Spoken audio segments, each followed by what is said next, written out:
ఇప్పుడు వాళ్ళది కూడా ప్రాబ్లమే కదా. ఒకటి నాకు అర్థమైన కాడికి ఇప్పుడు ఒకవేళ ఈ అజిటేషన్ కనుక తీసుకుంటే మనం ఈ ఒక్క తండా ఉంది ఇంతేనా లేకపోతే ఇంకా ఇంకా వేరే 4 ఊర్లు ఉన్నాయి సార్. నాలుగు కానీ గిరిజన తండ ఈ 3 తండాలు 3 తండాలు.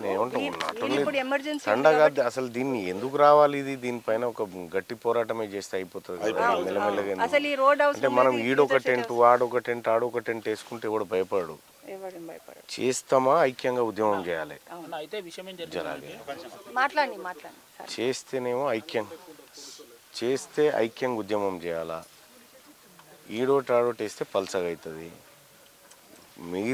మిగతా ఊర్ల వాళ్ళు ఎవరెవరైతే ముఖ్యులు ఉన్నారో అందరు కలిసి ఒకసారి వస్తే యాక్షన్ ప్లాన్ తయారు చేద్దాము అట్లా చేసి ఈ అడవిలో చేస్తే ఎవడు పట్టించుకుంటాడే వాళ్ళ ఊపిరాడు ఉందో ఆడికి పోయి చేయాలి కదా మనం అందుకోసమని ఈ ఉద్యమాన్ని హైదరాబాద్కు తరలిద్దాం.